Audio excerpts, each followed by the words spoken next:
Welcome to Hail Varsity Radio, the voice of Husker Nation. Insight, opinion, expertise, with the biggest and best names talking Nebraska across the state. Join the show on Twitter at Hail Varsity and at Schmitz_radio. Call in at 402-466-ESPN or 1-800-825-5865. Here's Chris Schmitz.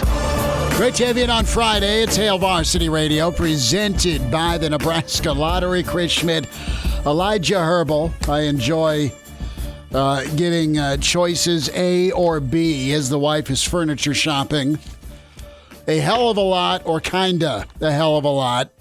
So let's limp through Friday together. Numbers to get in, 466-3776, 466-3776, 800-825 5865. Numbers to get in. Can find us on Twitter at Schmidt_radio. Chris Schmidt at Herbal Essence for Elijah Herbal. And email Chris at HailVarsity.com. The good doctor, Derek Peterson, going to be with us in about 15 minutes. We have some thoughts on the NCAA, from the NCAA. We have voices from Big Ten parents. Bill Bender, Sporting News, college football man, going to be with us in an hour. Vince Powers from Powers Law, Vince Powers and Associates.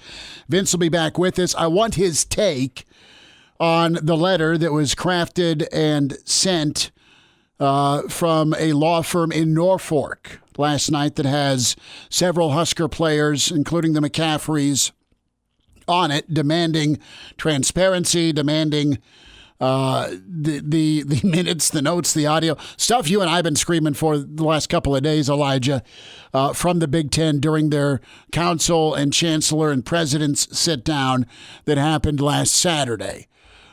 Give me the info. Tell me who said no. All right. You're going to change things and going to help, but you can point your venom at other people, I guess, in the COVID year. So, yeah, we'll hear from Vince Powers what's going to come of this letter and deadline of August 24th to have all of the audio, all of the notes from the chancellors and presidents meeting demanded by the Nebraska parents. Good for the Nebraska parents, continuing to put pressure on the Big Ten to sound off and step up. You have the numbers to get in.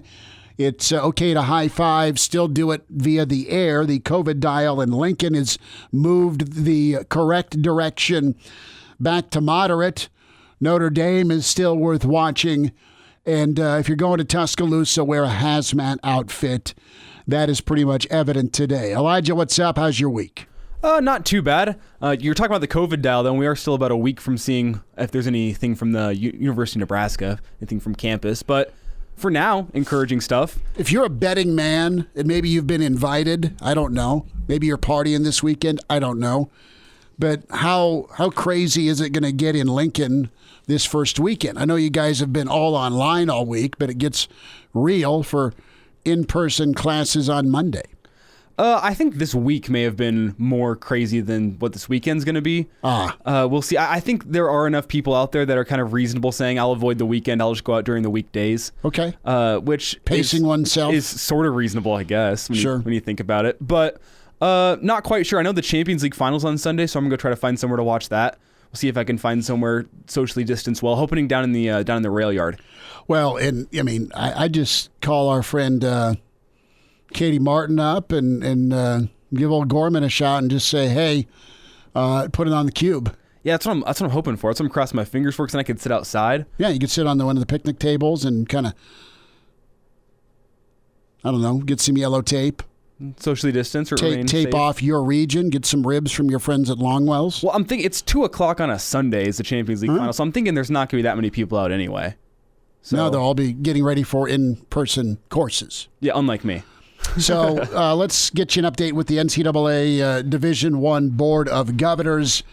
Friday, they granted an extra year of eligibility to fall sports athletes in the wake of the coronavirus pandemic. This news coming down about 45 minutes ago. You felt like the decision was going to go this way, similar to the one the NCAA made for the spring sport athletes who lost part or all of their seasons due to the pandemic.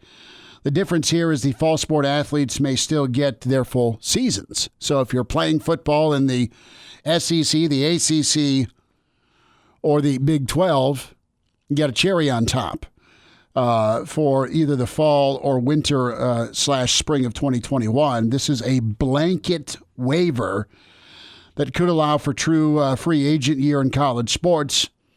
So I'm interested here. What's next for the Nebraska football team? And I'm anxious to know how many guys are going to want to hang on, fight through in hopes of winter or spring. And we'll get to what's the better call, Elijah, here in a second. We'll talk about what season you prefer that you're stuck with. Do you want to go January 1st? Do you want to go after the Super Bowl? Okay. But if you're a Nebraska football player and you're a senior, and let's list them, you got Farniok, you've got Hymas, you've got Mills, all right. That's just on the offensive side of the ball. Isn't Jack Stoll? Stoll the tight end. Defensively, you got Stilley, all right. Damian Daniels is not a senior, and DeAndre Thomas, not a senior, but both those guys have been here a while. They're juniors. You've got Colin Miller, Will Honus, JUCO kid. You got JoJo Doman. JoJo's a senior. Deontay Williams, Markel Dismuke. Basically the whole secondary. And Boodle. I mean, are you looking? And I'm not saying they are. I'm saying put yourself in their shoes. Are you saying, all right, can I go play for Les Miles? Can I head down and play at K-State? Do I go to Ames? Do I look at Oklahoma? I mean, would it surprise you knowing that Lane Kiffin's already been on Feinbaum this week, national radio show, throwing the old fishing pole in the water, the line's out there. Hey, come on and transfer. Come on down to the SEC. We're playing ball. I mean, that's not so subtle. It's tampering without the direct message or text. I mean, if you're Kentucky, are you burning the phones up trying to get a hold of Wan'Dale Robinson? Come on back home, son. We're playing ball here. I hate speaking this because it's bad enough that you're not getting to participate if you're a Nebraska football player or you're a soccer player or volleyball's been pushed to spring. And I know John Cook likes spring for volleyball anyway, but I mean, he's crushed it every fall, everywhere. Every time he's been on the sideline for Nebraska. But is that a concern? Is that a danger? And the seniors, I would get, but even like an Omar Manning, I mean, he couldn't go to the SEC, and Nebraska did a great job of recruiting him and helping him. But technically now that he's been accepted, does the math course counts in the Big Ten? He got to graduate JUCO and come to Lincoln. Does that prohibit him from leaving? And these are all like doomsday scenarios. We've already had the worst week, all right? Because things were nail in the coffin was a reality with Commissioner Warren with his open letter on Wednesday. It's no more wiggle room. Bill Moose, and we'll get to this news in a moment with just the furlough reality for Nebraska folks that are part of the university, that are amazing people that help that athletic department go, and one of the finest, if not the, in college. I mean, there's 50-plus folks that are furloughed. But from a player standpoint, how much of your roster gets gutted if you're Michigan, if you're Michigan State, if you're Nebraska, if you're Iowa, if you're Minnesota? It's one thing to have guys that are going to go play in the league or be top 2 or 3 round draft picks leave and not jerk with an uncertain winter or spring season. It's another if you have underclassmen bolt. Seniors you can kind of get. You don't want it to happen. You know what's so heart-wrenching is not only the work that was put in to have a bounce-back season and see what Nebraska football will be this 2020 season, but, I mean, I don't know about you, but we were both pretty excited about the offensive line. Elijah and I were. You're going to see a really talented, kind of grizzled offensive line group maybe go win some football games in the fourth quarter. You got to hope and pray that the waiting period till January or February happens and you get what you get and you hope everybody sticks and stays. But if I'm Deontay Williams and Dedrick Mills, and I've already jacked around with JUCO and battled through that, and Mills is a very talented back, do you want to mess with another year? You've been granted one, great, but do you want to play? Sorry to say this, a bastardized season in the winter, where there may or may not be a bowl game, or your only bowl games against a Pac-12 team? Let's be clear. We don't even know if there's going to be a season in the spring. That's the plan as of now, but the plan as of 3 weeks ago is that we were going to have a fall season. We don't know what to think that's coming from the Big Ten. No, we sure don't. And the Pac-12 is a part of that. I'm going to go back to the SEC and the ACC, though. I was looking at some information a buddy sent me, and let's just look at the ACC. You've got Syracuse that's having issues. Florida State's been a mess. All right. Notre Dame is got a 2-week online implementation right now. Clemson just put out their test numbers. I think 3 or 4 folks out of damn near 450 people recently have been tested, and nobody on a team has tested positive. So Clemson's phenomenal. They're doing a great job.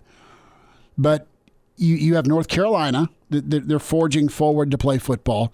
You have Alabama, where you've got kids that it's like day 1 or 2 of courses down there. In Alabama, talking to a friend who teaches down there, there's like 12 people in a class, all right, because of social distancing. And 8 are quarantined, 6 are getting tested. So there's like 2 people in class, in a class out of 12. That's Alabama. So what happens with Notre Dame? Is Notre Dame the linchpin?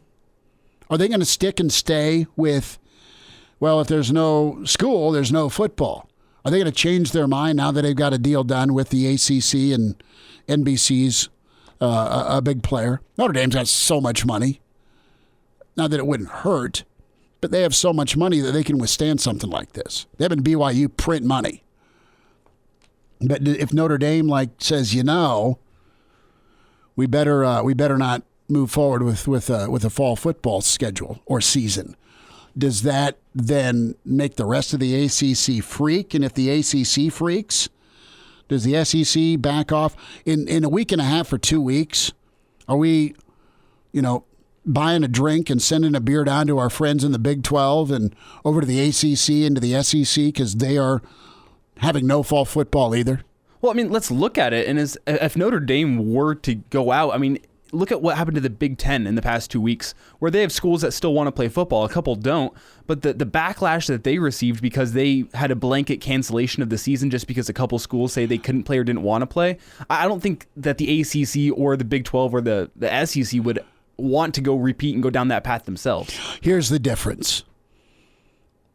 And you have the Big Ten and the Pac-12 that are your 2 leaders / martyrs here. All right.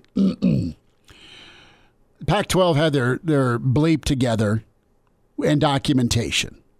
As big of a screwball as their commissioner is, he sat on ESPN and had a detailed reasoning laid out and communicated like he's been on camera before.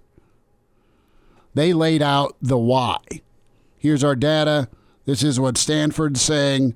Here's what our friends at Oregon, Cal Berkeley. Go through the list, right? There's some phenomenal facilities out on the West Coast. The Pac-12 explained themselves. The Big Ten didn't, and the Big Ten was first.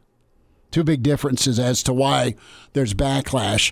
On top of the fact the footprint in the Big Ten, a lot of it is much safer than the West Coast or some of the Rust Belt. That's just the difference. That's the reasoning.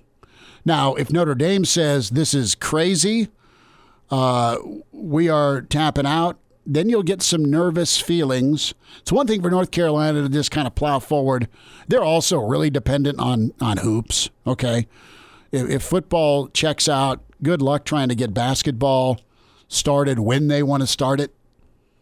That's the other side of things. And it's not just Carolina, but you've got Duke and you've got that whole Tobacco Road triangle plus Syracuse. I mean, think of the ACC. Yes, they've got Notre Dame. Yes, they're killing it with Clemson. All right. Yes, they've got the U. Yes, there's Florida State. But they're huge with basketball. And I know football's the moneymaker, but their identity is more basketball and then Clemson for football. We'll see what happens. Just really sad with what had to happen with the Nebraska Athletic Department furloughing more than 50, enacting salary reductions due to the $100 million budget shortfall. You have the confirmation by Bill Moose, 51 employees of his department of more than 330. Plus, you've had X number of layoffs that happened back in June. So you've got 10% pay cuts that are happening. Then you have furloughs, and it's just a flat-out mess. And that, I'm sure, has been communicated in follow-up conversations and calls with the league office. It's one thing about safety. It's another thing about understanding that not every region is the same. We'll talk to Derek Peterson, Dr. Petey, coming up on Hail Varsity. We're presented by the Nebraska Lottery. And we're back. Fellas, you think we could listen to the radio on Hail Varsity Radio, presented by the Nebraska Lottery. Yes! That's awesome! Bill Bender's coming up here less than an hour. Hail Varsity, presented by the Nebraska Lottery. Vince Powers Law coming up. We'll get his takeaway on the recent filing by an attorney in law group in Norfolk of Nebraska. Nebraska parents and a lawyer got together, and they've sent a request of transparency to the Big Ten commissioner and office on the Council on Presidents and Chancellors vote that happened as to shut down the fall, what becomes of it.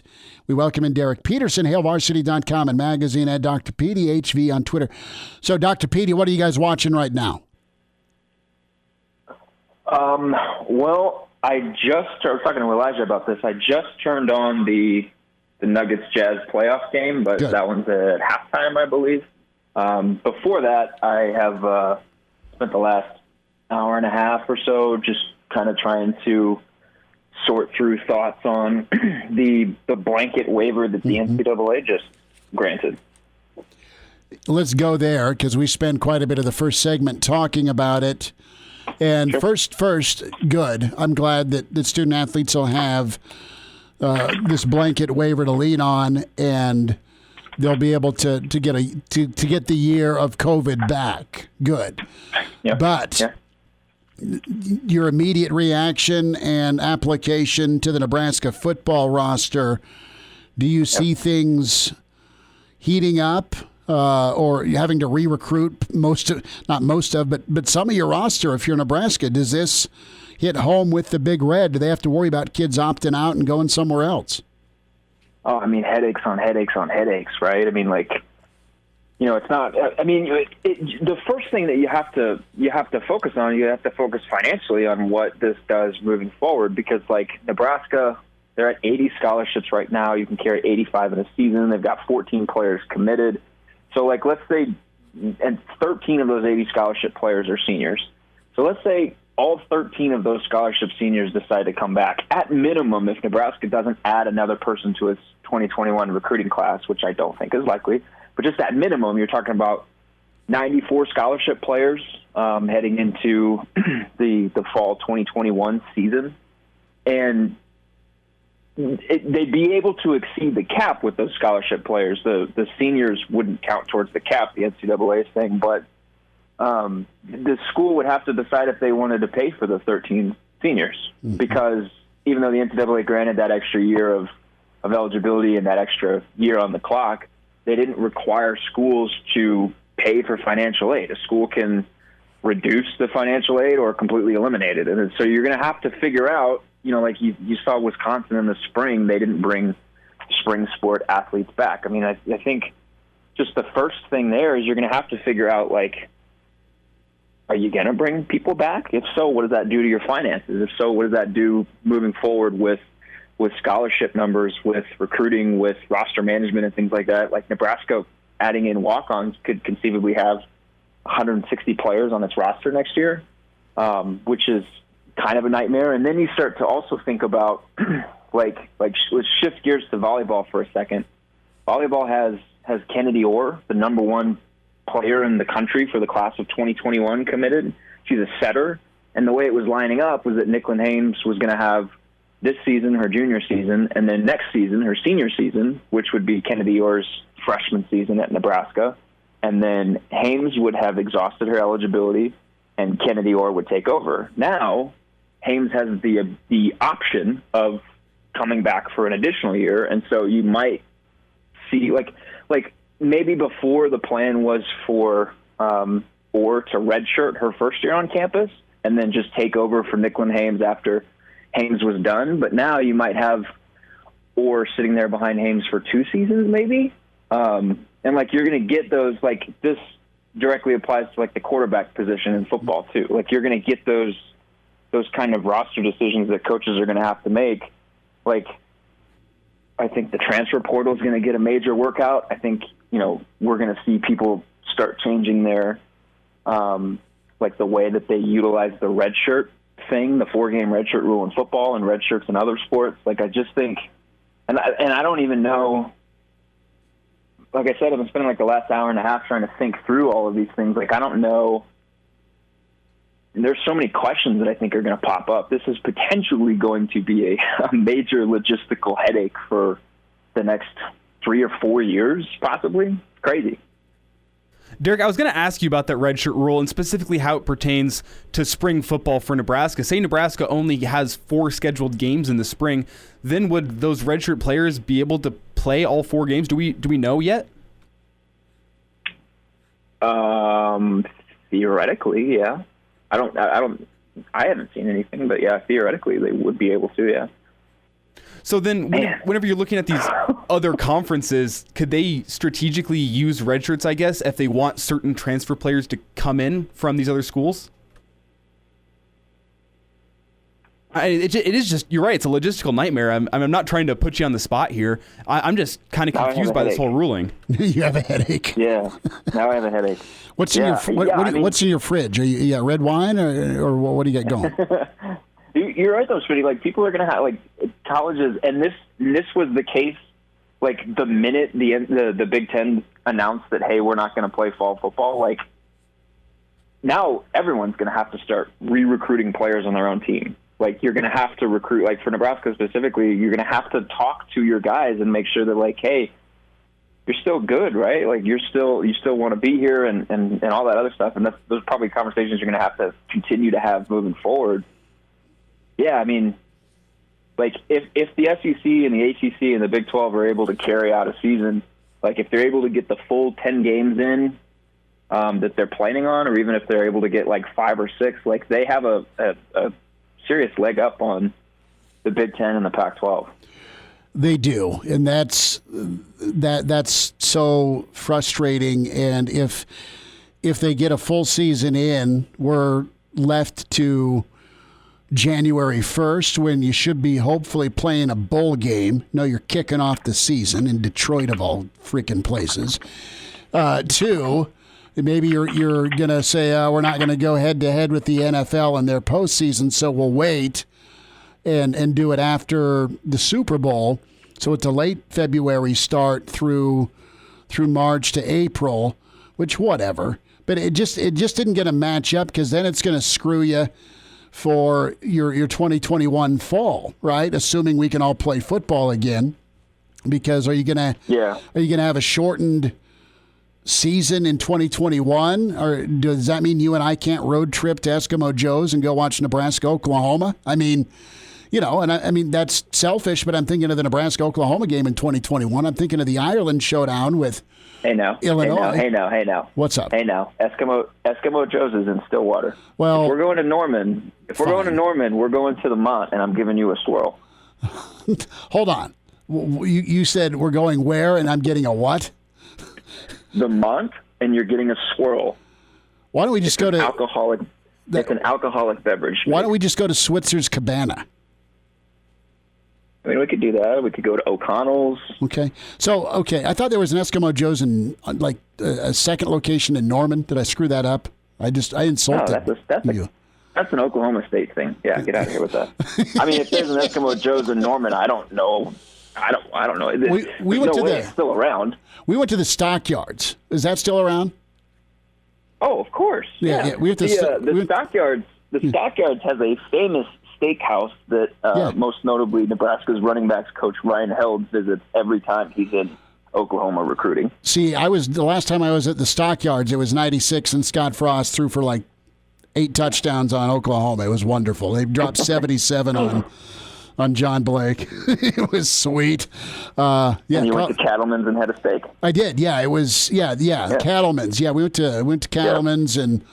We were not quite of age, but Sooner fans obliged, and we ended up with Jack Daniels that night. It was wonderful. So, okay, we took a right turn there.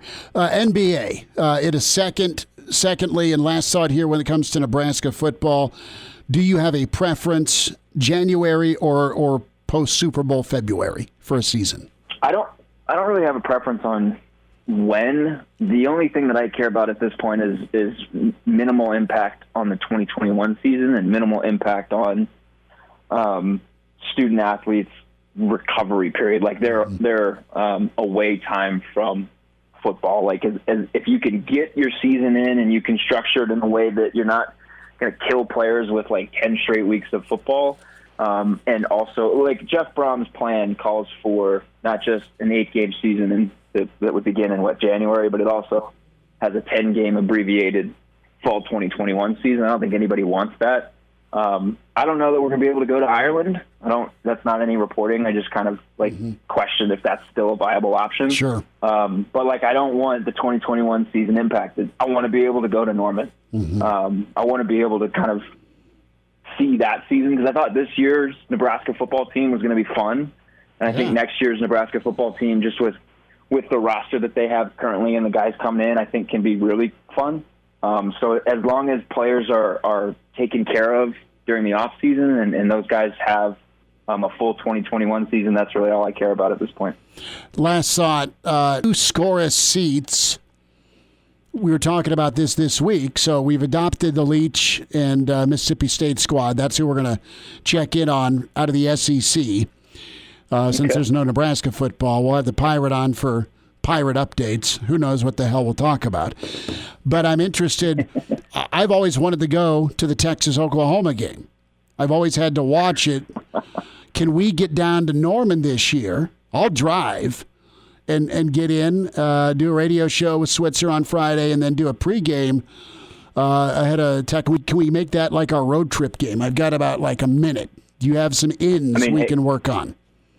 I mean, I can work on some stuff. I'm down. I actually asked friends, I think it was because the Big Ten made its announcement on a Tuesday. I think by Wednesday I was asking friends, like, hey, what is attendance going to be like in the Big 12? Because for the first time in 3 years, I'm going to be able to go back to, potentially go back to Dallas for OU Texas weekend. Because now they're not going to have the fair, but they might have the game, and I think they're still planning to play at the Cotton Bowl. I think it's in Norman. I think it's in Norman this year. I think it's home and home the next 2 years. Did that get decided? I thought it was still happening at the Cotton Bowl. Is it? No, I don't know. I'll double check. Maybe they're still having it at the Cotton Bowl, but yeah, the fair's punted. So yeah, that was what it was last I looked. But either way, like, I'm down for a Norman road trip. Or some magic and get you some stuff. That'd be great, man. I love going to Norman. And we will hit Cattleman's. That'll be outstanding.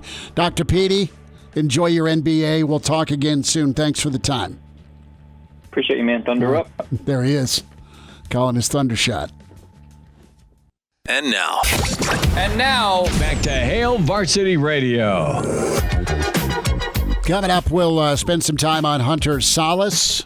Nice report from Rivals on what's going on with him. 466-3776, 466-3776, 800-825-5865. Let's talk about what was supposed to be a loud outcry, and it's been covered, and the message clear by parents of the Big Ten today, with parents protesting at Big Ten headquarters. Vince Powers coming up here at 5:25, get his take on the letter and lawyering up of some Nebraska players' parents and their request from the Big Ten. That's just around a bit after the second hour. But Elijah, jump in here. You know, I thought, and I had in my mind when I heard this movement was going to happen, and I saw the flight bookings on on Twitter from parents from Ohio State, specifically Sean Wade's dad, Randy Wade. 25 parents attended this gathering. You had about 30 folks in all. You had Ohio State and Iowa and Illinois and Wisconsin parents all represented. They had let them play signs. We want to play. The office of the Big Ten remained closed on Friday. Commissioner Warren and members of the conference staff, they've been working remotely during this pandemic. You've got coverage. It's a protest and objection by moms and dads towards the Big Ten. This thing I thought was going to be a little louder, maybe get a little more weight, and I don't want to say it whimpered out. That's not how I feel, because it was time and energy and love by the parents for their sons and the football team and other sports this fall that got hosed. But, man, despite some of the coverage, and I know it's not a good look, anytime you got parents protesting out your league office, this thing was pretty much neutralized by the open letter. Even though the open letter didn't answer many more questions, it's prompted some potential legal action by Nebraska parents here by next week. It really didn't deliver in the masses I thought it could. The end of this week. Yeah, well, Kevin's Warren letter is exactly it. He kind of laid out those points for why they did cancel the season. Whether you like it or not, he laid out his points. And that was the main argument from these parents, is we want to know why the season was canceled. And now that you have those points, it was kind of the less questioning, how do we get here, and is more just we want our season protest. And it just didn't have the same power, didn't have the same sticking effect. And just the total number of parents there, while it was a good chunk for the amount of people probably had to road trip, it wasn't anything substantial. It wasn't hundreds or thousands of people protesting. And this has been the summer of protest, right? I mean, you've seen mass protests on different things in this country. And when it comes to playing this fall, 30 parents showed up. Do we have some audio? Let me check. Okay. We'll get a little bit of audio from the parents that protested. This is still a bad look, and it'll be interesting to see legally what happens from a Nebraska standpoint with Mike Flood and his representation of several Nebraska parents. Does that go anywhere? Can it go anywhere? I mean, other than you've got a commissioner that's been destroyed the last 10 days for a decision. He's been hammered for his PR. He's been ridiculed for his silence. And he is not thought of as a player in the Power 5 power broker rankings. Yeah, he's new, but he's been an embarrassment. Part of that is who he represents and some of the chancellors and presidents. Not all, Nebraska and Iowa, but some. And let's get down to the nitty-gritty. I can't wait to hear from Michigan State's chancellor / president. I want to hear from Minnesota's. Other than, I didn't know that will happen. Well, are you covering your backside, or did you put up a fight to play? I love Barry Alvarez, man. Good dude. On with us every year. What type of fight did his president put forward? I mean, think about it. If you've got your clear standing from Ohio State, your clear standing with Nebraska, I know someone's in the car going, shut up and move on.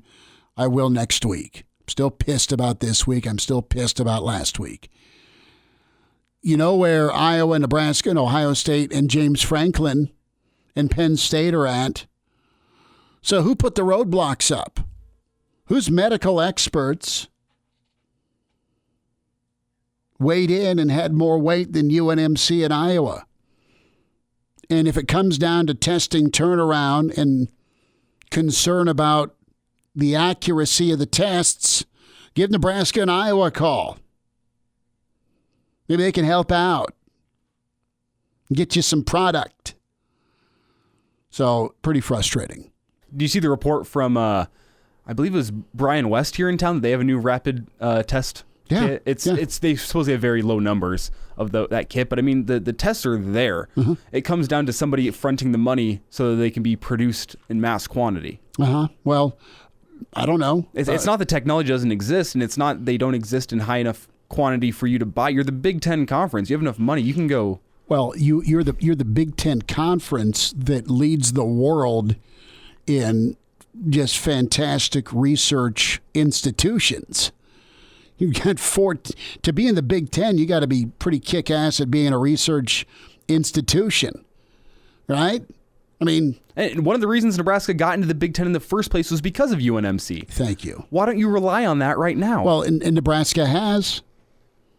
The Big Ten didn't enough. I mean, you have Iowa, you have Nebraska. Northwestern's going to have their doctors.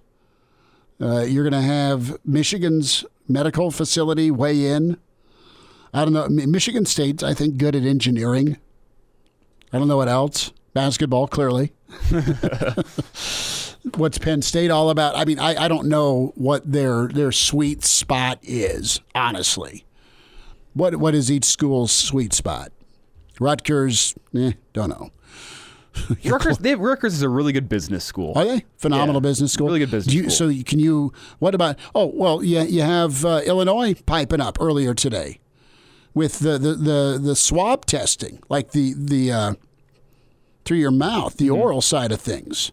Not the let's jam a stick 8 inches inside your nose test that they always tested me for with flu. It hurt. Was that the flu with the nose? It was flu.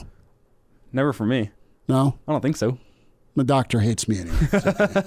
We'll hear from Bill Bender. Bill Bender's coming up on Hail Varsity. We'll get checked in with him. Some thoughts on what direction Hunter Salas could go. Salas, of course, the 5-star top 10 prospect in the country. And, where's Nebraska stand with him? Vince Powers going to join us again, 525, get his legal expertise and insight here. What's likely, what's not likely with this potential legal action by Nebraska parents towards the Big Ten. We'll wind down hour one with Hail Varsity, presented by the Nebraska Lottery. And now, back to Hail Varsity Radio. One final time this hour, it's Hail Varsity. It's presented by the Nebraska Lottery. Chris Schmidt, Elijah Herbal. Bill Bender's 10 minutes away. College Football Insider with the sporting news. We'll talk some ball with him.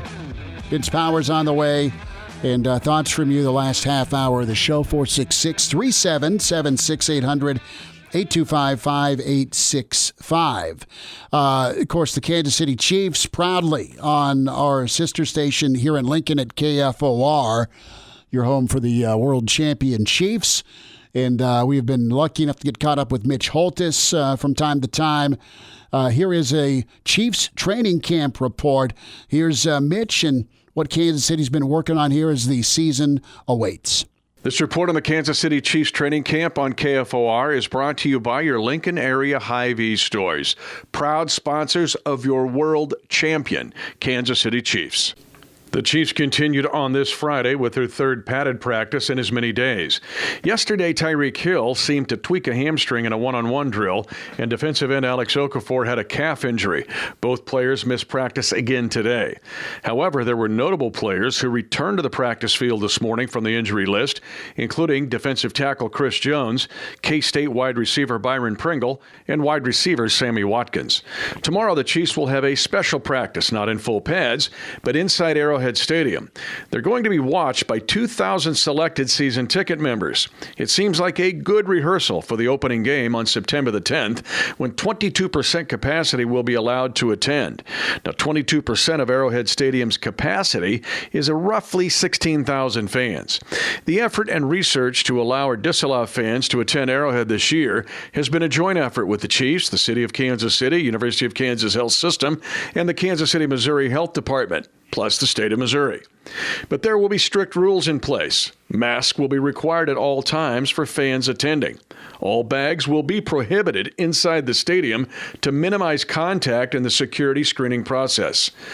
Tailgating will be permitted, but only for ticketed guests. Ticketing pods will be set up, and the stadium will be divided into zones to eliminate crossover and minimize exposure. Many NFL cities are disallowing fans for the 2020 season due to the coronavirus pandemic. Kansas City is going to try it. And if every fan does what they're supposed to do, the percentage of fans could be allowed to increase as the season progresses. Reporting from Kansas City on your defending world champions, I'm Mitch Holtis, voice of the Chiefs. All right, good stuff from Mitch Holtis. A thought from you, Elijah, your beloved Donkeys. They're not allowing fans in the stands this year, are they? To start, no. So I think they've only announced for game 1 against the Titans, which is Monday Night Football. They've said no fans, but I think as the season goes on, they could theoretically have fans in the stands eventually. I was checking with pharmacist Jeff, and I think he's refunded his season tickets.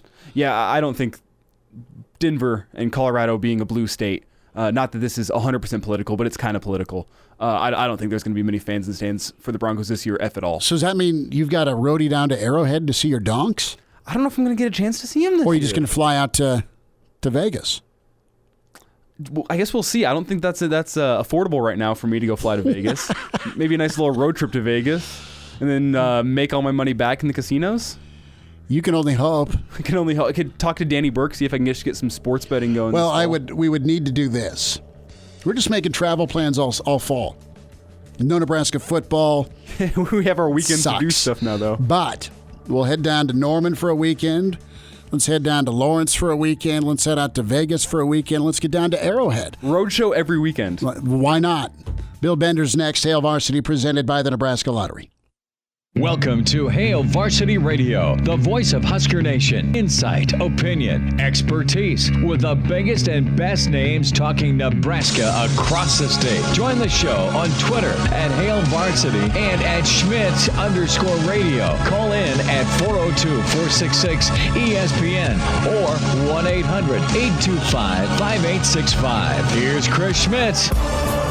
Back into it at Tower 2. It's Hail Varsity, presented by the Nebraska Lottery. Let's say hi to Bill Bender, the sporting news. And Bill's so awesome with college football and the NFL and all things sports at Bill Bender 92. Bill, we may have a shortage of beer and a shortage of tears in said beer here in Big Ten country, my friend, with the double down by Commissioner Warren this week. How are you hanging, Bill, with what's going on in Big Ten country? Well, I think a lot of people feel pain, whether it's where you guys are at or, as you guys know, I'm in Central Ohio, Ann Arbor, Iowa City. It's been a long week, and I think, at the end of the day, it comes down to a couple things. I still think Kevin Warren at the end made the right decision, and I say that in terms of if it is best for the safety of the players, that's fine. However, I think he made it too early. Why not wait like the SEC did? And I think the publicity just nightmare that's followed is a result of the lack of transparency, and you're seeing that from not just the fans, coaches, athletic directors, parents of the players, and the players themselves have all kind of come out with this movement, and it's striking when you compare it to the other conferences that aren't playing football this season. It is, and you've got a potential lawsuit or legal action waiting by parents of some Nebraska players. That letter and filing happened. You have a hand-delivered letter by Nebraska parents. You're going to have Big Ten parents find their way to the Big Ten offices that won't be occupied later today. But Bill, you've dealt with a lot of high-profile and high-power folks in the world of sports, specifically college football, and from that transparency standpoint and the public universities versus the private universities in the Big Ten, I mean, it's 13-1. Are you surprised there's not been more information by the Big Ten? I know it took Warren a long time to respond. He finally had the open letter reiterating their why, but they don't tell us, here's the map we use to get there when it comes to the Council on Presidents and Chancellors. Do you see that information eventually being out there to figure out who voted and how they voted? I know that's been a sticking point, and to me it doesn't matter that much in terms of what the vote count was, or if they did a vote, or, even if they did a vote, I think what Twitter would concentrate on is which school said no. I think we both know that.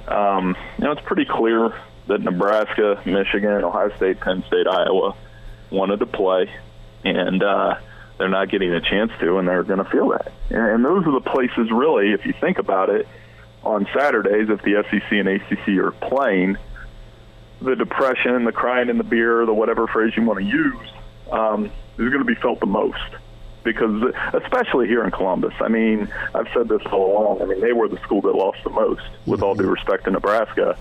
Ohio State had national championship contender, Heisman frontrunner, all the pieces to go win one this year. And they're not getting a chance to do that. So that's why Shaun Wade's father was out at the Big Ten offices this week, or today. No, he is. Randy Wade is explaining that what they want dialogue. The narrative this week has been maybe more sidestepping by folks of the Big Ten with these parents. I mean, if I'm a parent and I'm taking the time to travel to just talk and want to protest this decision, I think I should get my 5 minutes. They should. A parent protest with 40 to 50 parents really isn't going to make the Big Ten change their mind. And I think at the end of the day, the Big Ten took a hard line this week when they came out and doubled down and said, hey, this decision is final, period. That's hard to accept. So I understand where the parents are coming from. I mean, you and I both were parents of kids that love to play. I've been able to solve. We've lived in a lot of uncertainty here with sports. One of the things that happened this week, and I apologize for not knowing what Nebraska is doing, Ohio made the decision to play high school football. When you have Ohio's high schools playing, and then you have the single biggest, entity as far as football, including the Browns and Bengals, in my opinion. Ohio State's the biggest thing we have in Ohio as far as football goes. It's the most universal thing we have anyway. And with them not playing, it's a big deal. I mean, the only FBS program in Ohio right now that is playing is Cincinnati. And that's something that's just going to strike everybody as weird if the season goes on. Your take on January, the Ryan Day plan, interested in your thought on this January setup. Some football is better than no football, but I'm not real jacked about January. January 1st is me watching the Orange Bowl, Bill, not starting the season. I like some of the spring alternatives for the group of 5 and D3. I think for the FBS, though, you have to keep in mind, and this target number of games is really what I'm telling people, is once that number hits 20 in a calendar year,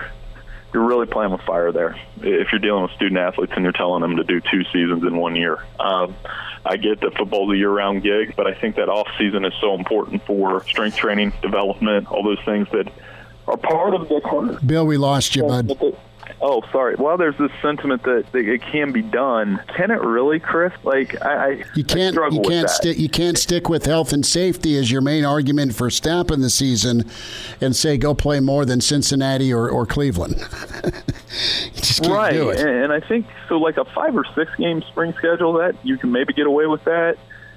But if you're a senior, or does it count toward eligibility? What is it, a freebie? What is it? And I think all of those things are at work. And I think any spring plan has to come with the idea that you're going to play a full season in 2021. I would focus more on that than anything else if I'm the conference. Yeah. Is that what is the foolproof plan for a 2020-2021 season that we start to recover and get everything back? And that's where I think the focus should be.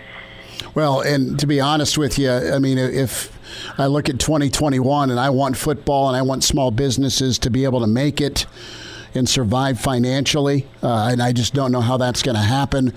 the 2021 season. Nebraska's supposed to kick things off in Ireland. I want to see that happen, but I for sure want to see Nebraska down in Norman on the 50th anniversary of the game of the century. I want to be down there covering that, doing pregame shows. I mean, Nebraska, Oklahoma, we've missed that here. I want to make sure that is something that stays intact.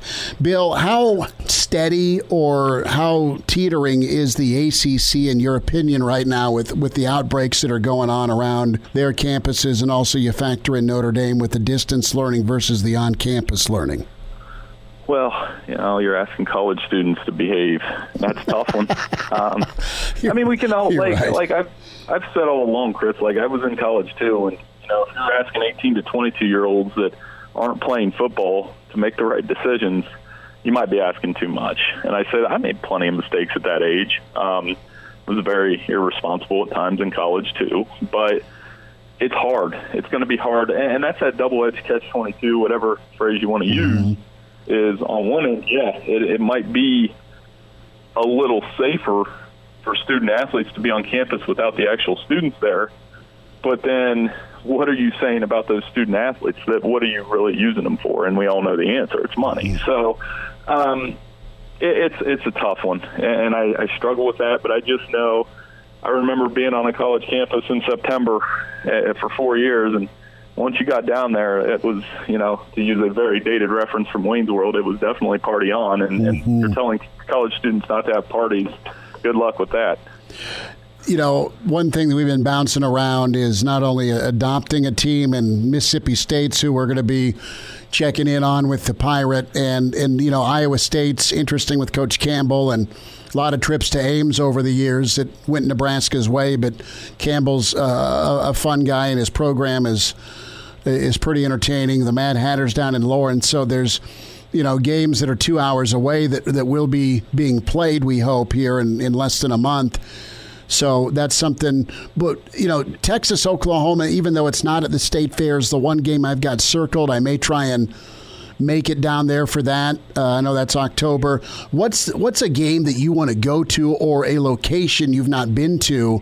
You get a chance to cover about wherever you want to go, but what's one on that bucket list for you? I haven't been to Oregon. They're not playing this year, but a place that's playing this year that I haven't been to. I mean, I've covered Oklahoma, Texas. I've not covered Oklahoma, Oklahoma State. Okay. And I'm always a fan of those in-state rivalries that are huge. Now, you mentioned Nebraska, Oklahoma. That was a game that, I'd love to cover too. I'm not old enough. I think they played a couple there, but I wasn't in college football yet. So all of those things are good games. Now, I want to hit on this real quick. I did a piece last week kind of matching Big Ten fans with the SEC school that they should root for, and I loosely suggested Missouri, and Nebraska fans hammered me, and I'm thinking, well, explain this to me, Chris.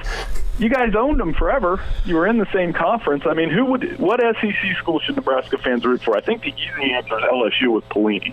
Yeah, you got half of Nebraska's either former staff or, because you got Corey Raymond's down there. He's the secondary coach. You've got Bill Bush, who was part of Callahan's staff and a native Nebraskan down there. And then you got Pelini running the defense. So you have three Huskers, and you have Mickey Joseph down there. I mean, he's the receivers coach, and Mickey's was a former quarterback at Nebraska. So Nebraska and LSU, I think, is the match. Nebraska just hates Missouri, and Nebraska really hates how they've been treated by Missouri. The urban legend is this, where there used to be a group called the Antlers, more of a rowdy group at Missouri. And there was perhaps an abduction of the blow-up doll Little Red, one of the little mascots, where one minute Little Red's on the sideline, the next he's not, and he's up in the student section and may have been shivved. I mean, the Nebraska fans have been horribly treated over the years, all the trips they've made down to Faurot Field. And despite maybe winning by an average of 35 points, it's not been treated well. I mean, so let me give you a full confessional from our end then. Sporting News obviously based in St. Louis before I started working there, but when they started in Charlotte, a lot of the guys that have worked at Sporting News through the years are Mizzou grads. In fact, two of my better friends there are definitely Mizzou grads, and there was one former NFL editor. And one night we were out having some beers, and we bring up the kick game with Frost, right? And he's retelling it, watching it in the newsroom, and he almost started crying. I mean, it's like because they wanted to beat Nebraska so bad when they were at Missouri. It was like, but my point was, well, at least you got a former Big 8. You guys can, even if you can't agree on anything, you can sit around and watch a game and talk about the Big 8 or the Big 12 and go from there. But, I also said Ohio State was a good match with LSU, obviously, with the Joe Burrow connection. Sure. And I know just from being around here, Ohio State, if they have to choose between LSU and Alabama, they're going to pick rooting against Alabama. Yeah, I think so. I think you're right with that. And no, Missouri, they and Nebraska crushed them for a long time. Like during the Osborne era, there was right as soon as Coach got the job, Missouri had some really good teams, and Missouri broke a lot of hearts where. Coach Devine was rolling before he went to Notre Dame. And so it's always been back and forth. And I think what ticks off Missouri people is Nebraska would go get who they wanted forever from the state of Missouri. Grant Wistrom, Mike Rucker, Steve Warren. Same with Iowa fans. There's a bunch, yeah. I mean, they'd go get whoever they wanted in the state of Missouri. And then Pinkel got down there, man, and Pinkel shut the border down. They got really good. They annihilated Nebraska quite a few times. If you think back to some of the mid-2000 years. And, I mean, it finally stopped in a rainy night on a Thursday with Ndamukong Suh. But, no, Missouri's really, I mean, they were really, really good. But, yeah, Nebraska owned them for a long time. And I don't blame Missouri fan not only rating your state for your top players, but also getting 40 put up on you regularly every fall. There's not a lot of love at all for Nebraska with Missouri fan, and I don't blame them. Yeah, I got it. I got handed to me on Twitter a little bit, so I got a lesson there. I think so. I'm going to blame all those Mizzou grads I worked with when I ran it by them. They're like, "Oh, it's fine," and they probably were doing that wink, wink, nod, nod. Wait to see what his Twitter feed looks like after that. But it was a fun exercise. Like, for example, we put Michigan matched up with Tennessee. Oh, sure. I don't think two schools fit a dating profile more than those two. You're right. Wisconsin and Georgia. But that's the thing. I mean, all of us in Big Ten country, if it isn't going to happen, you are going to have to watch some schools. You're going to have to be uncomfortable. I still think it'll be watched, but I think, this notion that it's just going to hurt. And I think that's going to be the hardest part, is it's going to hurt watching a college football Saturday, not seeing Script, Ohio, not seeing, Michigan touch the banner, not seeing the sea of red and all those kind of things. And that's what's kind of eating at me of late anyway. Bill, we'll virtually put our arms around each other and fight through a football season absent in the Big Ten. We'll get caught up again and hit some NFL. Thanks for a few minutes today. It was always fun to get caught up. Hey, no problem, Chris. Appreciate you. Bill Bender, Sporting News. Good thoughts there. And some Missouri guys he works with said, hey, pair Nebraska up with Missouri. And Nebraska fans hate Missouri, and Missouri fans hate Nebraska. Did you have any horror stories from going down there? I've never been to Columbia. I've heard some horror stories from their fans down there. No, I've got plenty. Almost like it's a little Boulder. Right. I think you nailed it. Except that it's pretty good. Want to remind you about your friends at West Blue Realty, westbluerealty.com. You move it in 2020. Hey, give your friends at West Blue Realty a ring when you mention Hail Varsity. Could get up to $1,000 off the closing of your next home purchase. Give Tom Luby a shout at 402-540-3768 or Kelly Hofschneider. Kelly can help you as well. 402-202-2312. It pays to work with West Blue, 1120 K Street, Suite 200 in Lincoln. Vince Powers up next. Some legal analysis here on this filing by Nebraska parents. He's in his 30s, but sounds like he was born with a stogie in one hand and a brew in the other. Now, say my name. It's Schmitty on Hail Varsity Radio. I got the body of a taut, preteen Swedish boy. Okay, we're going to switch it up here in about 15 minutes, and a pretty good topic going on Twitter. about the hardest scene you've ever laughed at in a movie. Dan tweets in and says, you know what? My relatives are from around Columbia. Always treated the Missouri game like a family reunion, either a home or away. I've got 1,000 stories about those worthless bleeps over there in meth land. So I'm glad. That one took a turn. I was expecting him to go against us and say, no, it's actually not a bad place to be. No, he calls Columbia meth land. Oh, no easy transition. Let's welcome in a fantastic legal mind. We say hi to Vince Powers, Vince Powers Law, at Vince Powers on Twitter. Vince, back-to-back Fridays, man. How you doing?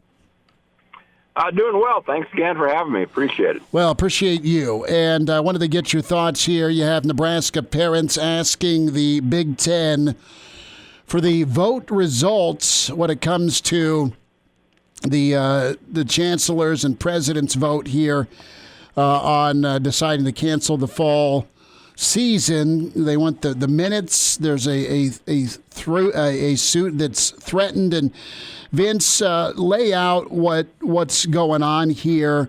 You've got a group of Nebraska parents, and you have an attorney, Mike Flood, that has sent a formal letter. What's your reaction to this, first of all, as a lawyer? Well, my first reaction is we can make fun of Columbia, but those folks are going to be watching football in the SEC now. So, joke's on us. Touche, Vince. So, Mike's a good lawyer. He's with a very good firm up in Norfolk. So he would have, looked into this before he did what is very important, which is he said, if this doesn't happen, I'll file a lawsuit. Mm-hmm. So he must feel he has grounds. And I think what he's referring to, and we have what's called open records laws in Nebraska, or Freedom of Information Acts, as a lot of people refer to them as. And the question is, I can send a letter, you can send a letter, anybody can send a letter to a government office, City of Lincoln. I'd like every email that involved ABC. The question is whether or not the Big Ten is covered by any of the open records laws in the various states. In Oklahoma, they would be. In Nebraska, it's kind of an open question. And the reason they might be because they're what we call a 501c3 corporation, right? Which means they're they don't have to pay taxes.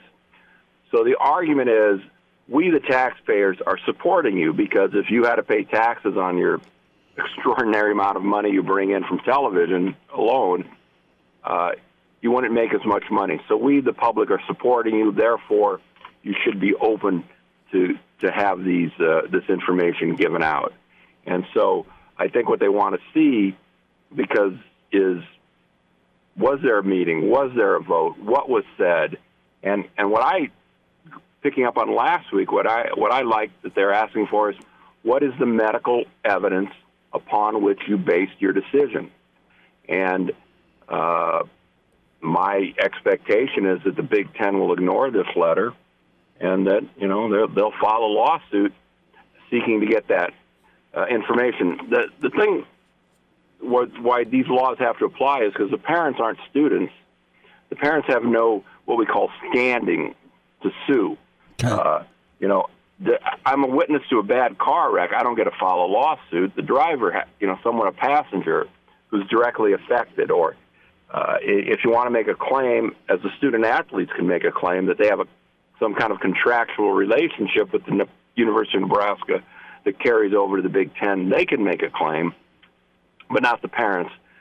But under open records, anybody can write that letter, and anybody can get that information. So I would expect we'll see a lawsuit. I doubt if the Big Ten is going to pay any attention to them. Vince Powers is with us. Vince Powers, Law, Hail Varsity Radio. We're talking about the letter the Big Ten office and Commissioner Warren has received from Nebraska football parents and their attorney, Mike Flood. And they say that our student athletes deserve some answers. So if the Big Ten ignores this, the next action is the lawsuit. You just talked about standing, Vince. Does that mean the student athletes have to get involved and sue? Not if you're looking for just records. Okay. Again, let's say somebody wants to know where was the governor of Nebraska last Tuesday. You can send in an open records request asking for his calendar, and any public official. So here, they just have to. They've written the letter. They've asked for it, and they didn't follow like the open records law of Nebraska, which requires a 5-day answer. There's all sorts of certain requirements, but I think what they want to do is put some pressure on the Big Ten, and I don't know their true objective here, but looking at it is we want you to have to come forward and tell us what's up, and the filing of that lawsuit is just a way of putting pressure on the Big Ten. The lawsuit no one's talked about, and I'm kind of wondering about, is, as you know, Chris, the NCAA now allows players to market themselves on, likeness? Name, image, and likeness. And whatnot. Yeah. Sure. So let's say Chris Schmidt was, going to be a starter at Nebraska. You might have been able to make $15,000 to $30,000. I'm just throwing that number out. Or that name. That name. Go ahead. I'm sorry to interrupt. But there are people that are suffering an economic loss, and I'm not talking about the 40 or 50 people at the athletic department that got furloughed today for 4 months, which is very unfortunate. But the student athletes who have a very limited window, because I would assume almost all persons at Nebraska who play college football and especially volleyball are not going to go on and but make money from their skills in a professional league. So there's a very limited window on when these student athletes can promote themselves with their likeness, and they're players that are very well known throughout the Big Ten area that aren't going to be able to do that, and they would seem to have a more serious claim, not like we talked about last week with that kind of nonsense about liability, which, sure, as you noticed, nobody's talking about it this week because it was just kind of made up. And by the way, I did look a little into the lawyer that they were supposedly quoted, who worked for the NCAA. So yeah, of course he was saying that. But I think if we look at it, the parents are applying pressure, and they're doing it in a little different way than the parents that wanted to meet with the Big Ten commissioner and whatnot and give the letter. These parents are going to file a lawsuit. They're going to say, these are records to which we're entitled. You're benefiting from our tax for not having to pay tax dollars. And the request, why it's very, very clever on Senator Flood, or soon to be Senator Flood again, because he's running for the unicameral and he's running unopposed because he's very popular in his district, and he's a former speaker of the legislature. It really applies pressure, because what they're saying is, just turn over the records. In other words, Big Ten, are you going to go hire a law firm in Nebraska to defend this case and spend all this money when they're not asking for money damages? They're just simply saying, give us the records. And so I think it applies pressure, and I think it's to be applauded that these parents are willing to put their names out there. And it's nice that they're doing it on behalf of their kids. They're young children. They're young adults. Excuse me. No, that's fine. Vince Powers with us. Vince Powers Law at Vince Powers on Twitter. Got about 2.5 minutes left here. Elijah wants to jump in, Vince, with a real quick question. Yeah, Vince, I'm just wondering if this case does make it to court. A, what are the odds you think that even happens? And B, do you think Nebraska parents here have a good case? Or what do they have to prove in a court of law to get these records? Well, the only thing they have to prove is that the law that the open record laws apply. Gotcha. That's all they have to do. That the Big Ten, which is a 501c3, I believe, that it has these records. Now, the one avenue that doesn't require a lawsuit is, and they may have done this, is you can send a letter. You, Chris Schmidt, could send a letter, or anyone listening can send a letter to the University of Nebraska pursuant to the open records law saying in 5 business days, turn over all correspondence, all emails that you've received from the Big Ten and any other university that's a member of the Big Ten that touches upon playing fall sports. Mm-hmm. The university would have to give you all that. But I don't think that's what they're really doing. I mean, I think what they want to do is call out the Big Ten because I think they continue to have this hope that maybe we can play football again, and that I'll leave to other people whether or not you can still do that.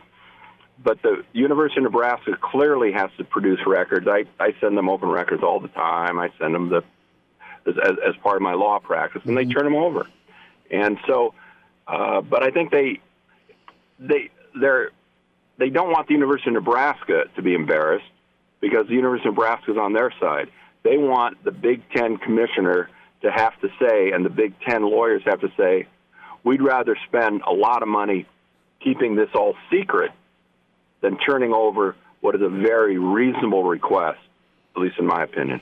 That would speak volumes if they battle this and spend money and energy and time and university counsel to defend this. And it'd be interesting to see if different schools or what schools oppose this if there is opposition. So, yeah, and the schools can't oppose it. I mean, it's directed to the Big Ten, which is an alliance of schools, and I think they're all.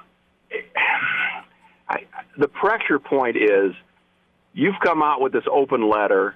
You've now said you relied on it. It's an open letter that had a lot of words but had no names. It didn't say we relied on Dr. Jones, who said A, B, C, D based upon the Johns Hopkins study of July 28th. Gotcha. And now they're saying, we want to see it.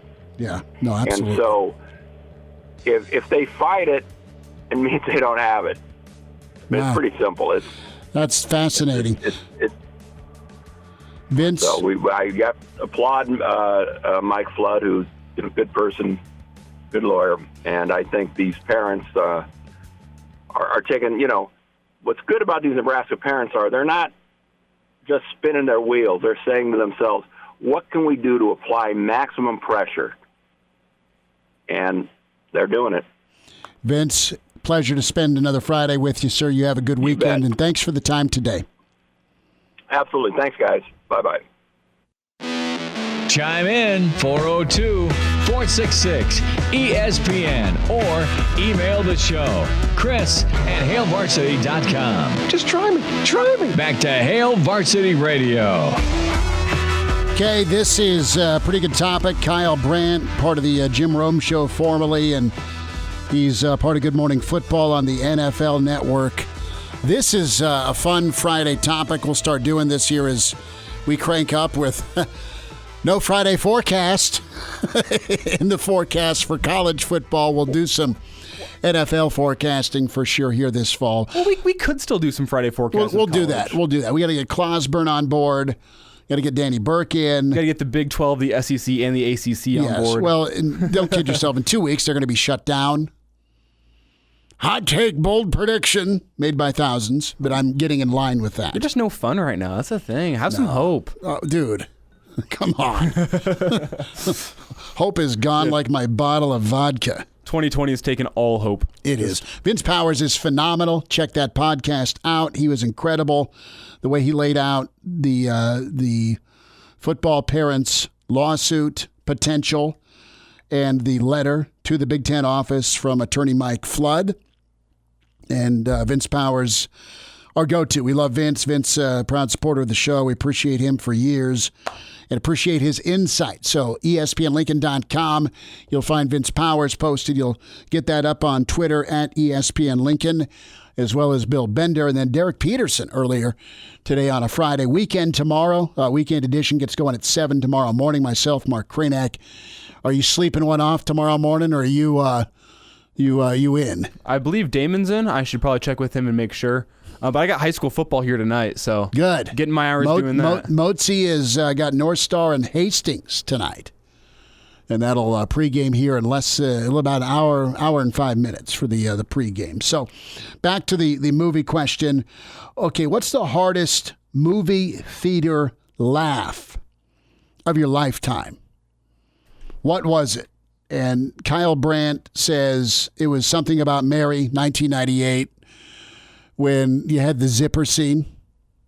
Oh, that's a good one. I mean, the zipper scene. Yeah, the zipper scene's pretty good. And Warren just makes me smile, especially how he'll throat punch you if you touch his earmuffs. Okay, the hair gel scene though in that movie is also hilarious. That's pretty good, but the scream that Ben Stiller let out with the zip, and I mean it's just a creepy look where he's smiling, he's got a teeth full, mouth full of metal, and it looks really wrong. It looks really, really wrong, and he's just thinking about a good prom night, and Mom and Cameron Diaz get the wrong impression. So if I got to go movie theater laugh, I think I went with my I went with some buddies in high school to Happy Gilmore. Saw Happy Gilmore in the theater. And Happy Gilmore was freaking hilarious. It still is. It's hilarious. But there's 100 scenes, but I lost it with the Bob Barker Happy Gilmore fight scene. That was too good. And there's subtle little one-liners. Again, Ben Stiller a theme. Well, you can have a warm glass of shut the hell up. Arts and crafts time has now been extended to 4 hours today. Is pretty good. The scene that I will cry laughing at, and I didn't see Anchorman 2 in the movie theater, but the dinner scene. Oh, where they're eating bats? No. The dinner scene in Anchorman 2 where he goes to meet his girlfriend's family, and they're yeah. And they're an African-American family.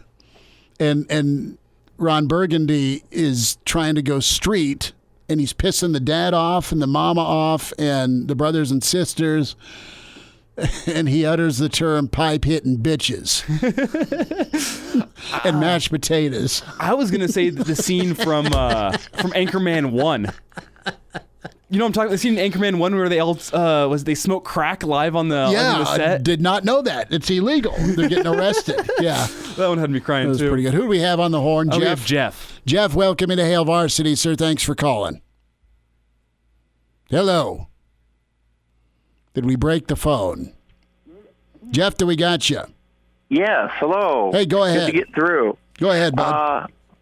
Well, I'm 53, so I go back a ways. Clint Eastwood, when he had his movies with the orangutan. Oh yeah, and Any Which Way. His mother would take that pump shotgun and shot up all the motorcycle gang that came into her yard, and some of the sayings that she would say about her Oreo cookies and so forth. Yes. No, Jeff, you're right on. That's hilarious. The orangutan in that movie was priceless, and the mother was incredible. Philo was kind of good too. Yeah. Hey, can I just say a couple things about the football that you've been talking about today? Sure. I really hate what happened with the Big Ten. I think our commissioner dropped the ball in terms of his delivery. I guess we're going to have to see if in the end he is right. I would like more transparency for it. I think that we all deserve more answers than what he gave. I really don't like how the national media treated Scott Frost for his comments, yet Lane Kiffin can say about anything he wants, and that's okay. I mean, he's for pro players, he's pro this. Lane Kiffin's the waffler. But here in Nebraska, do we have, I mean, it seems like we're not going to have Husker football. So I personally, I would love to go and see a Texas Tech game. I still am pissed at them for what they did to us when they ran up the score when I think Callahan was here. I would. Let's be straight. And Jeff, I'm going to jump in and thank you so much. We're up against a break, but I appreciate you much. A Tech game would be great, but in hindsight, Leach was running up the score on Steve Peterson. Okay, that's what Leach was doing. He was just dropping the hammer on Steve Peterson and the idiocy he brought to the athletic department. Period. That game's actually one of my first Husker memories. I remember watching that game over at my aunt's house, and it was on TBS, and we ran out of beer. See, that's why we're at my aunt's house, because she had TBS and we didn't at the time. Okay. And that game was painful back in my memory. One of the earlier games I remember. This morphed into, yeah. It was 70-10, and Leach kept throwing. That was good. We talked about that. I don't think it was that good. At that point, I mean, you felt for the players, yeah, absolutely. But Steve Peterson's, anywho. We'll wind down on Friday. Miss us? Come here, brother. Give me a hug. Bring it in for the real thing. We're on call for you. Catch the podcast at HailVarsity.com, the ESPN Lincoln app, or download them on iTunes. Saddle up, partner. Back to Hail Varsity Radio. A few more entries. Brett chimes in. He is in love with Scent of a Woman. That movie with Al Pacino he won his Oscar for. Chris O'Donnell. Bunch of prep school pukes. But Chris O'Donnell's character is pretty good. But Lieutenant Colonel Frank Slade. That movie's incredible. And there's a scene towards the end of it before a giant speech given by Pacino's character where three of the accomplices that are kind of hiding behind their wealth get called out by Lieutenant Colonel Frank Slade, where he names the three kids in front of a assembly hall full of 8th grade through seniors. Just think of the people, future Big Ten students, pulling you out of that conversation, Nebraska and Iowa. But just really uppity blazer and tie crew. And if you went to a prep school, awesome. Great education. I'm sure you had fun, or at least you're in a good spot because of it. So not everyone's painted this way, but there's some smarmy jokers that I'm sure you either know or maybe you're one. Anywho, but you have this F-bomb, an FU by Pacino in this rageful voice that's hilarious. That's Brett's input. That's the funniest moment he's seen in a movie theater, where he just lost it in the theater. Goes back to a Twitter question that's out there by Kyle Brandt from the NFL Network. What's the hardest you ever laughed in a movie theater? Anchorman 2, the dinner table scene for me is there. The Nutty Professor, another dinner table scene with Eddie Murphy playing all the characters, and they're just breaking wind, just ripping off fart after fart, and you got the Hercules, the clapping, or the grandma trying to fight the dad, saying, "Come on with it, Cletus." Come on, Cletus. They ringing a bell with you or no? No. You ever saw any of the Nutty Professor 1 or 2 with Eddie Murphy? I think I did, but dude, my memory. I had tears coming, and then Dumb and Dumber's awesome. Oh, okay, yeah. I too young to have seen it in a theater, but I mean, especially when they're sword fighting, and he just gets cracked behind his legs. Time out! How about the bathroom scene where he takes the laxatives? Completely. Poor Harry. I'm thinking of one. I don't think I saw this one in the theater either, but it was Death at a Funeral. Never saw it. Oh, that's a good one, where it's these guys, they go to their dad's funeral, and they find at the funeral there's this little midget at the funeral who was their dad's lover. who he had hid all his life, and he wants these reparations because he's had all these photos of him and his dad in compromising positions, and he wants money, and they end up killing the dude. That's great. I highly recommend that movie because that one's I think it's got Eddie Murphy in it too, and just that's one of the funnier movies I've seen in the past 10 years. Is Death at a Funeral. I might have to check that out. There's like some funny stuff, and I know it's a drama, but it's also like a dark comedy. There's some funny stuff in American Beauty. Haven't seen it. Really? All right. Back at you tomorrow, weekend edition at 7 a.m. Have a good weekend with Hail Varsity. See ya.